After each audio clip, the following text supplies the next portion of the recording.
Hello? Hello? All right. Good morning, everyone. Wish you all a great good morning. ठीक है, ये गायब हो रहा है, 2 मिनट में आ जाएगा वापस. बहुत दिनों बाद आपसे फिर से मुलाकात हो रही है बच्चों. बहुत बहुत खुशी हो रही है. आई होप आप बारिश के मजे ले रहे होंगे. आई होप आप भजिए के मजे ले रहे होंगे और अपने जिंदगी के मजे ले रहे होंगे. So we have completed our 2 chapters of micro economics. Yes sir, no sir? Yes sir. पहला चैप्टर था आपका कंप्लीट कंसेप्ट्स ऑफ इकोनॉमिक्स. दूसरा चैप्टर था आपका यूटिलिटी एनालिसिस, जहां पे हम लोगों ने बहुत सारी कंसेप्ट देखी थी, ढेर सारी कंसेप्ट देखी थी. बहुत बड़ा चैप्टर था, इजंट इट? Yes sir. चलो, अब जो चैप्टर अपन पढ़ने वाले हैं वो है चैप्टर नंबर 3, डिमांड एनालिसिस. क्या पढ़ने जा रहे हैं बच्चों हम लोग? Chapter number 3, demand analysis. Demand chapter भी थोड़ा सा बड़ा है लेकिन कंसेप्चुअल है और बहुत ही इंटरेस्टिंग है बाय द वे. ठीक है, तो डिमांड चैप्टर की हम लोग शुरुआत करते हैं. क्या क्या पढ़ने वाले अपन इस चैप्टर के अंदर एक बार पढ़ लेते हैं फटाफट से. बिल्कुल, सबसे पहले तो मीनिंग ऑफ डिमांड, फिर डिटर्मिनेंट्स ऑफ डिमांड कि भाई डिमांड किस किस चीज से अफेक्ट होती है, फिर determinants of demand, market demand, फिर demand function, demand schedule, demand curve, law of demand, movement along the demand curve, that is change in quantity demanded and shift in demand curve. फिर movement in demand curve, substitute goods and complementary goods, normal goods and inferior goods, और कुछ solve practical questions अपन इसके अंदर देखने वाले हैं. Chapter बहुत ही easy है yet it is scoring. Chapter बहुत ही इजी है yet it is scoring. Hence this chapter is very important. ठीक है ना, ये चैप्टर बड़ा इंपॉर्टेंट है from your exam point of view. तो without wasting any time I guess we should start our chapter number 2. लेके प्रभु का नाम बोलो, Ganpati Bappa Morya. Let's start our chapter that is called as demand analysis. Yes sir, no sir? Demand analysis. बच्चों, आपको अगर एक चीज याद होगी तो लास्ट चैप्टर में, यूटिलिटी वाले चैप्टर में मैंने एक चीज पढ़ी थी. Utility, utility is the basis of demand. Utility is the basis of demand. इसका मतलब क्या? जिस भी चीज की आपको यूटिलिटी रहेगी आप उस चीज की डिमांड करोगे. और एक चीज अपन ने पढ़ी थी, इंटेंसिटी. जिस भी चीज की यूटिलिटी की इंटेंसिटी सबसे ज्यादा हाई है आप उसको डिमांड भी सबसे ज्यादा करोगे. Isn't it? Yes sir, yes sir. ठीक है ना. तो ये चैप्टर कंप्लीटली किसके ऊपर डिपेंडेंट है? कंप्लीटली डिमांड एनालिसिस के ऊपर, मीनिंग ऑफ डिमांड और डिमांड एनालिसिस के ऊपर बेस्ड. ठीक है ना. चलो आइए शुरुआत करते पढ़ते बच्चों. Goods are demanded because they have the capacity to satisfy our wants, but every want of a consumer cannot be called as a demand. Demand does not mean a mere desire for a commodity. ठीक है. अब मुझे एक बात बताइए, आपको एक example दो. ठीक है ना. चलो इधर देखो. फॉर एग्जांपल मान लेते हैं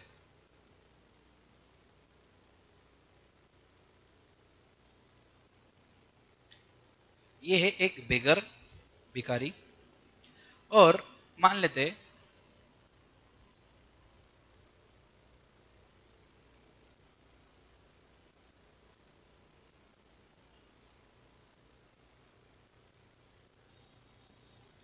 ये है मिस्टर मुकेश अंबानी. ये है मिस्टर मुकेश अंबानी और ये है बेगर. अब मान लेते हैं कि दोनों बोलते हैं कि यार एक बुर्ज खलीफा में ना फ्लैट ले लेते हैं. बुर्ज खलीफा जो बिल्डिंग है दुबई के अंदर, उसमें एक फ्लैट ले लेते हैं, एक अपार्टमेंट ले लेते हैं, एक फ्लैट ले लेते हैं, फिर एक अपार्टमेंट ले लेते हैं, और उसके साथ साथ में एक रोल्स रॉयस भी ले लेते हैं. एक रोल्स रॉयस भी ले लेते हैं. बराबर. तो नॉर्मल केस के अंदर आप इन दोनों के लिए क्या बोलोगे? यार ये दोनों की डिमांड है.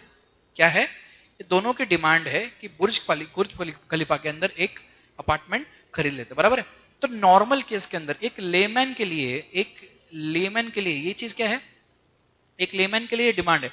लेकिन सर इकोनॉमिक्स के अंदर ऐसा नहीं होता. It doesn't happen in economics by the way. Economics के अंदर सबसे इंपॉर्टेंट होती है 3 चीजें अगर आपको डिमांड बनना है तो. बताता हूं कौन सी. सबसे पहला होता है डिजायर, यानी कि इच्छा. क्या होता है? डिजायर यानी कि इच्छा. दूसरा होता है एबिलिटी टू पे. एबिलिटी टू पे, सिंपल भाषा में बोलूं तो औकात होनी चाहिए. और तीसरा है willingness to spend. Willingness to spend. अब आप मुझे फटाफट से ये देख के बताइए कि इन दोनों में से इकोनॉमिक्स के केस में डिमांड में किसको बोलूं? मैं डिमांड इसको बोलूं कि डिमांड इसको बोलूं? फटाफट से मुझे कमेंट बॉक्स में बताइए, फटाफट से मुझे कमेंट बॉक्स में बताइए कि सर क्या हम डिमांड इसको बोल सकते हैं कि डिमांड इसको बोल सकते हैं, जल्दी जल्दी बताइए मुझे। यस सर, सही जवाब है, डिमांड जो है वो मुकेश अंबानी की ही मानी जाएगी। क्यों? क्योंकि बच्चा लोग मुझे एक बात बताओ, बेगर तो सिर्फ डिजायर कर सकता है ना, बेगर तो सिर्फ डिजायर कर सकता है, बेगर के पास ना एबिलिटी टू पे है और ना विलिंगनेस टू स्पेंड है, उसके पास क्या है, सिर्फ डिजायर है, इसलिए उसको डिमांड नहीं बोलेंगे। डिमांड किसको बोलेंगे? डिमांड उसी को बोलेंगे जो मुकेश अंबानी बोलेगा, क्योंकि उसके पास डिजायर भी है, उसके पास पैसा भी है खरीदने का और उसकी इच्छा भी है स्पेंड करने की, तभी उसको डिमांड बोला जाएगा। So there are 3 elements which are important in economics. अगर उसको डिमांड बोलना है तो कौन से बच्चों फटाफट से बताओ। D for desire, A for willing ability to pay और W for willingness to spend. पक्की बात? Yes sir. चलो, now generally desire, want and demand are interchangeably used in day to day life. However, in economics all these terms have different meanings. Let us understand the 3 different terms. देखो कौन से? Desire means a mere wish, सिर्फ एक normal इच्छा, एक normal इच्छा। और मियर wish, मियर का मतलब होता है सिर्फ, मियर का मतलब क्या होता है? सिर्फ। डिजायर मीन्स सिर्फ एक इच्छा, to have a commodity. For example, the desire of poor person for a car with just 200 rupees in his pocket. So desire is just a wish to possess something, कुछ पाने की इच्छा, लेकिन लेने के लिए पीछे ताकत नहीं है। Want is that desire which is backed by the ability and willingness to satisfy it. Every desire is not a want, but a desire can become a want if the person is in a position to satisfy it.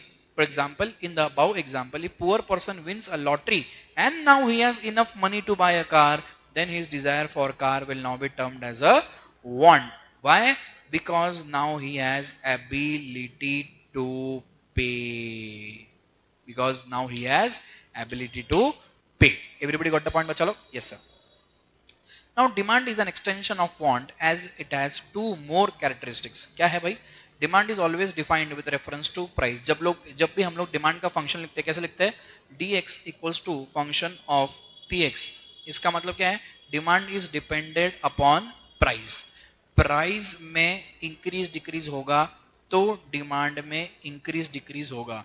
तो demand is dependent, demand is dependent and price is independent. Price is independent. Demand is dependent and price is independent function. Yes or no, sir? Yes, sir. So demand is always defined with reference to price. The demand for a commodity is always stated with reference to its price. With a change in price, the quantity demanded may also change as more is demanded at a lower price and less at a higher price. का मतलब क्या है? जब price high रहेगी तो demand लो रहेगी और जब प्राइस लो रहेगी तो डिमांड हाई रहेगी। दोनों के बीच में कैसा रिलेशनशिप है? इनवर्स रिलेशनशिप है। कैसा रिलेशनशिप बच्चे फटाफट से बताओ? इनवर्स रिलेशनशिप है दोनों के बीच में, हाँ या ना? Yes sir. चलो, therefore demand is meaningless without reference to price. Now demand is always with respect to period of time. कैसे बताया जा रहा है भाई? कितने समय के लिए। इसलिए हमेशा याद रखना, demand is called as a, demand is called as a relative concept. Demand is called as a relative concept. Why? Because demand हमेशा 3 चीजों से डिनोट की जाती है। एक तो है प्राइस, दूसरा है टाइम, तीसरा है क्वांटिटी। मम्मी हमेशा जब भी आपको बोलती है बेटा धनिया ले आ, तो मम्मी क्या बोलती है? 20 रुपए किलो के भाव से 2 किलो 2 हफ्ते के लिए, 2 हफ्ते के लिए 20 रुपए किलो के भाव से ये हो गई प्राइस, 2 किलो ये हो गई क्वांटिटी और ये हो गया 2 हफ्ते time. Yes sir. So demand is always expressed in this 3 terms. बोलो कौन से? Price, time and quantity. Yes sir, no sir? Yes sir. That's what is called as a relative concept. क्या बोलते हैं डिमांड को? Relative concept. ठीक है, चलो। Now, demand is always expressed with reference to time. Even at the same price, demand may change depending upon the time period under consideration. For example, demand for umbrellas is higher in rainy season as compared to other seasons. The time frame might be of an hour, a day, a month, or a year. Due to this reason, demand is a flow variable. Demand is a flow variable or demand is a flow concept, और इसको एक और एक चीज लिख सकते हो, it is a relative concept. It is a relative concept. Now to sum up, demand is the quantity of a commodity that a consumer is willing and able to buy at each possible price during a given period of time. The definition of demand highlights four essential elements of demand. एक तो है quantity of the commodity, दूसरा willingness to bye, तीसरा price of commodity, चौथा है period. Yes sir, बोलो कौन से.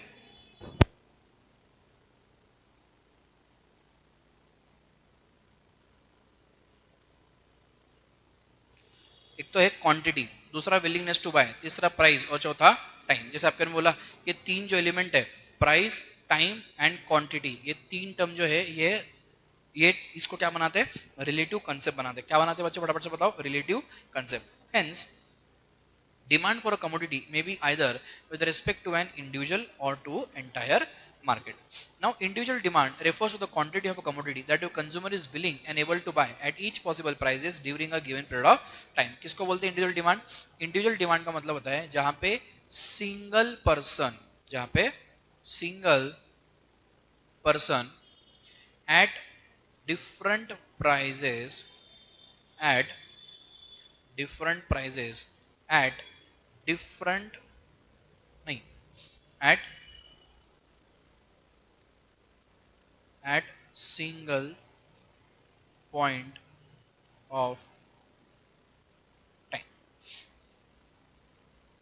Single person at different prices at single point of time, that is called as individual demand. Sir example दीजिए तो. ठीक है चलो, फॉर एग्जांपल मान लेते हैं ये है प्राइस का कॉलम, ये है क्वांटिटी डिमांडेड का कॉलम.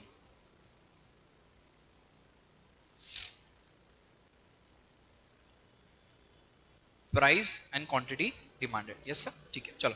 फॉर एग्जांपल प्राइस 1 2 3 4 5, तो डिमांड कैसे रहेगी, 50 40 30 20 10. सर ऐसा क्यों, जब प्राइस बढ़ रही है तो डिमांड घट रही है. Yes sir, no sir. Yes sir. क्यों, दोनों के बीच में कौन सा रिलेशनशिप होता है, दोनों के बीच में इनवर्स रिलेशनशिप होता है. कौन सा रिलेशनशिप होता है, इनवर्स रिलेशनशिप. अगर प्राइस ऊपर जा रही है, हाई जा रही है, तो डिमांड नीचे जाएगी, और प्राइस जब नीचे जा रही है तो डिमांड हाई जाएगी. दोनों के बीच में कौन सा रिलेशनशिप है, दोनों के बीच में है इनवर्स रिलेशनशिप. दोनों के बीच में क्या है, inverse relationship. That's why it is called as a price is high and demand is low. Yes sir, that is called as a individual demand. जब अपन इसको प्लॉट करेंगे तो आप मुझे समझाइए कि ग्राफ कैसे बनेगा. देखो जब अपन इसको प्लॉट करेंगे, एक बार प्लॉट करके देखते हैं फटाफट से.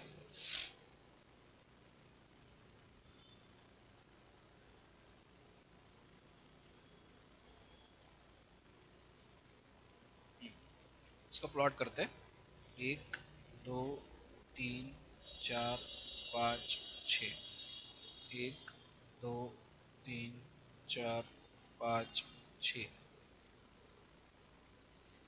ओके, यहाँ पे अपन प्राइस प्लॉट करेंगे और यहाँ पे क्वांटिटी डिमांडेड.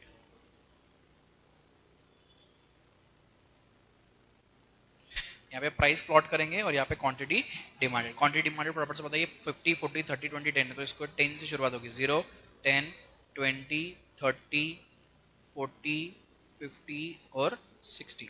Yes sir. और ये 0 से स्टार्ट होगा, तो 0 1 2 3 4 5. अब जब मैं इसको प्लॉट करूंगा तो आप मुझे फटाफट से बताइए, जब प्राइस 1 है, जब प्राइस 1 है तो डिमांड कितनी है, 50. यस सर, तो पॉइंट यहाँ पे प्लॉट होगा. जब प्राइस 2 है तो डिमांड कितनी है, 40. जब प्राइस 3 है डिमांड कितनी है, 30. जब प्राइस 4 है डिमांड कितनी है, 20. जब प्राइस 10 है डिमांड कितनी है, 50. Yes sir. मतलब कहीं ना कहीं ये जो डिमांड कर बन रहा है, ये लेफ्ट टू राइट डाउनवर्ड्स बन रहा है. कैसे बन रहा है बच्चों, फटाफट से बताइए. लेफ्ट टू राइट डाउनवर्ड्स ये डिमांड कर आपका बन रहा है. This is left to right downwards वाला डिमांड कर. यस सर, ये आपका बन गया डिमांड कर. दिस इज योर डिमांड कर. नाम दे देंगे इसको अपन डी. डी क्या नाम दे देंगे, D D. This is your demand curve. Are you getting my point, what I am saying you. Yes sir. तो ये डिमांड कर कैसे बना, डिमांड कर बेटा left to right downwards, left to right downwards, और उसी को बोलते हैं निगेटिव स्लोप. उसी को क्या बोलते हैं, निगेटिव स्लोप.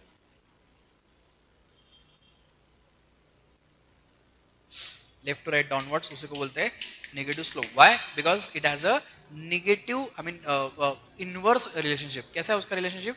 इनवर्स रिलेशनशिप है, इसलिए उसको क्या बोलते हैं? Negative slope. Are you getting my point? Yes sir, we are getting your point. Alright guys, चलो. So this was your individual demand. आपको सबको समझ में आया क्या? This topic was entirely related to individual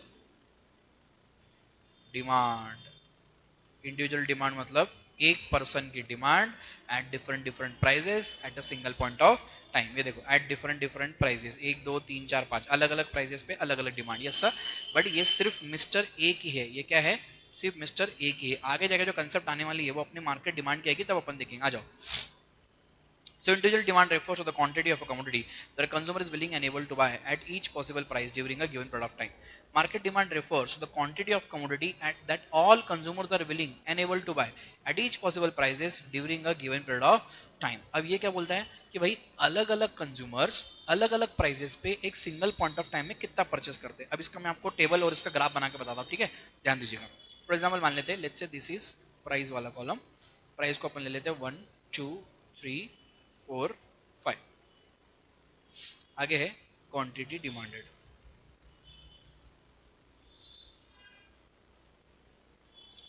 for consumer A, for consumer B and for consumer C. और ये है टोटल. ठीक है,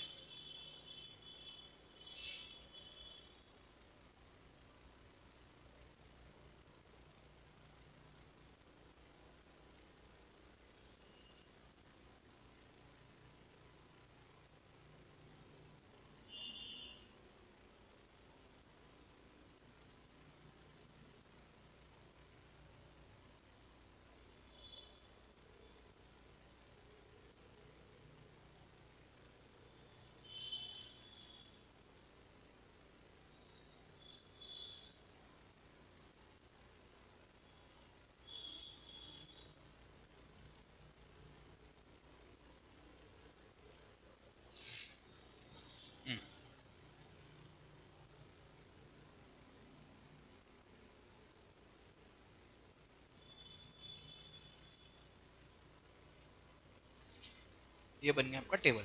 ठीक है, इसको थोड़ा सा रीऑर्गेनाइज कर लेते हैं. Okay, so prices are 1 2 3 4 5. जब प्राइस 1 थी तो मान लेते क्वांटिटी का जो था वो था लेट्स से 50 40 30 20 10. इसका था 40 30 20 10 5. और इसका था 30 20 10 5 2. ये सर. अब टोटल निकालेंगे. टोटल टोटल कितना बनता है इसका? 50 प्लस 40 90, 90 प्लस 30 120, फिर 40 plus 30 70, 70 plus 20 90, 30 plus 20 50, 50 plus 10 60, 20 plus 10 30 plus 5 35, 10 plus 5 15 plus 2 17. Yes sir. तो ये जो कॉलम है आपका, this column is of your market demand. क्यों? क्योंकि 1 रुपए की प्राइस पे ए 50 किलो बाय करेगा, बी 40 किलो बाय करेगा, सी 30 किलो बाय करेगा, और उस समय पे टोटल डिमांड मार्केट की 120 रहेगी. Are you getting my point? Yes sir. So जैसे जैसे प्राइस बढ़ती जा रही है वैसे वैसे आप देखो, ये जो कॉलम है, ये कॉलम है तुम्हारा मार्केट डिमांड का. आपको हमेशा याद रखना है कि आपको एडिशन कैसे करनी है. आपको एडिशन कुछ इस कदर करनी है, आपको एडिशन इस कदर करनी है, आपको एडिशन इस कदर करनी है. कैसे करनी है आपको एडिशन? आपको एडिशन ऐसे करनी है, हॉरिजॉन्टली, ना कि वर्टिकली. हॉरिजॉन्टल एडिशन करोगे तभी आपको क्या मिलेगा? आपको मार्केट डिमांड मिलेगा. वर्टिकल एडिशन करोगे तो आपको इंडिविजुअल डिमांड मिल जाएगा. कैसे, आइए समझाता हूँ. हॉरिजॉन्टल एडिशन करोगे तो ही आपको मार्केट डिमांड मिलेगा, और अगर वर्टिकल एडिशन करोगे, आप अगर ऐसे एडिशन करोगे, ऐसे ऐसे एडिशन करोगे, मतलब इफ यू ऐड 50 40 30 20 10, वो आपको इंडिविजुअल डिमांड देगा. किसकी? वो आपको इंडिविजुअल डिमांड देगा. किसकी? ए की. फिर अगर ऐसा करोगे तो बी की, और ऐसा करोगे तो सी की. तो आपको मार्केट डिमांड नहीं देगा. मार्केट डिमांड क्या देगा कि भाई 1 रुपए की प्राइस पे ए ने कितने किलो बाय किए, बी ने कितने किलो बाय किए, सी ने कितने बाय किए, तो टोटल मार्केट के अंदर उसकी डिमांड कितनी बनी, उसको बोलते हैं market demand. Yes sir. Yes sir. अब इसका ग्राफ जब अपन प्लॉट करेंगे तो इसका ग्राफ कैसे दिखेगा, आइए देखते हैं.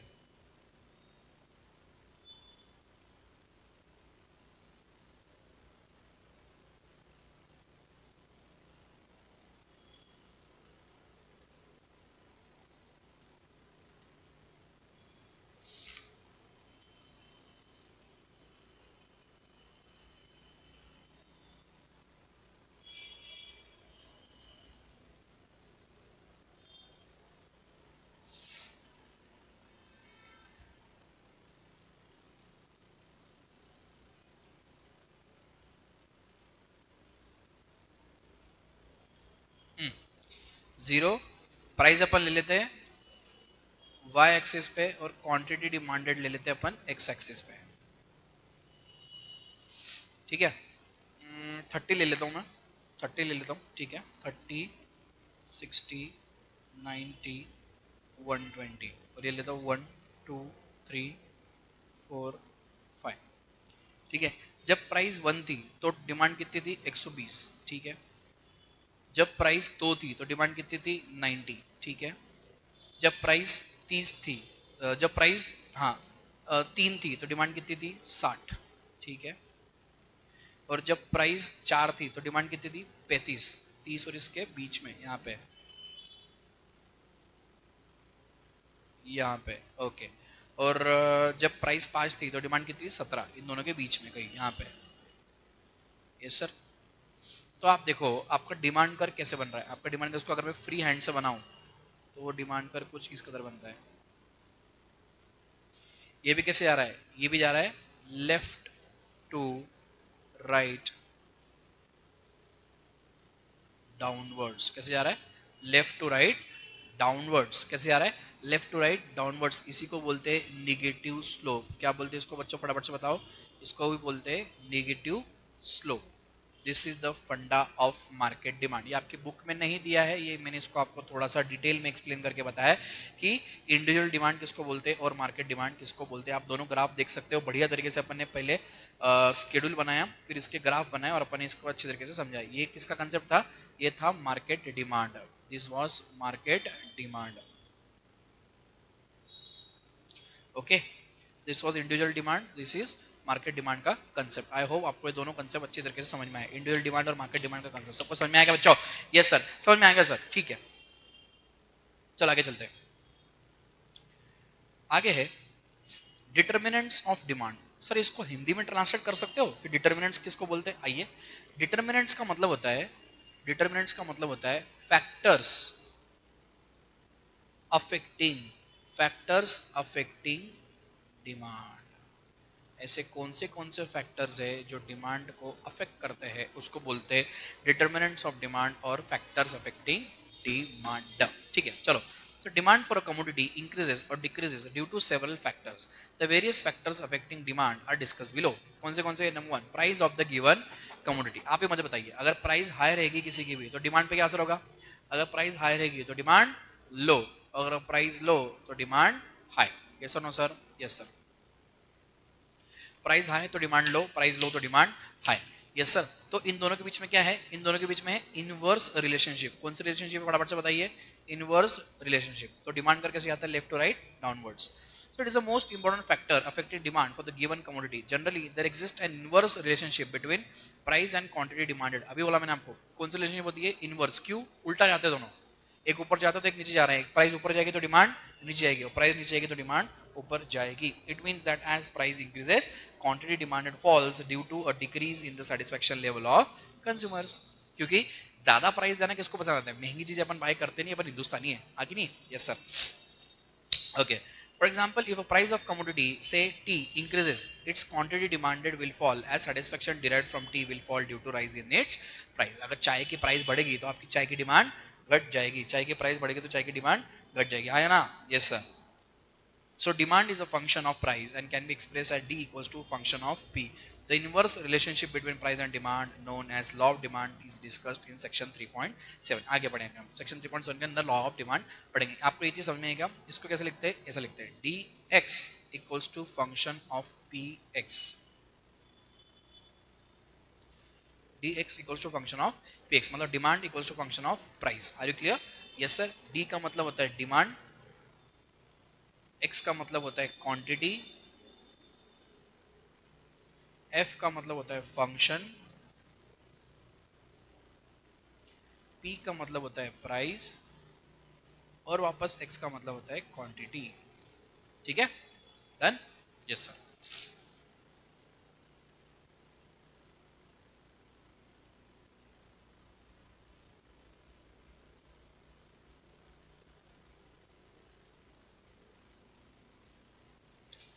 Okay done.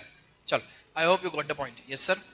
अगला जो पॉइंट है अपन कल पढ़ेंगे, will continue tomorrow with the same point that is called as price of related goods. आज के लिए इतना काफी है। I will see you tomorrow guys, till the time take care of yourself, I will see you tomorrow and take care of yourself. कोई protest वगैरह में जाने की जरूरत नहीं है, घर पे बैठे रहो, पढ़ते रहो, और एजुकेशन सिस्टम को जब सुधरना है वो तब सुधरेगा, उसका समय समय आएगा, लेकिन आप आपकी पढ़ाई पे ध्यान दीजिएगा, ठीक है ना। Till the time, take care of yourself, friend, your friend, Mentor and coach Kedar Pandey signing off. Jai Hind. Bye.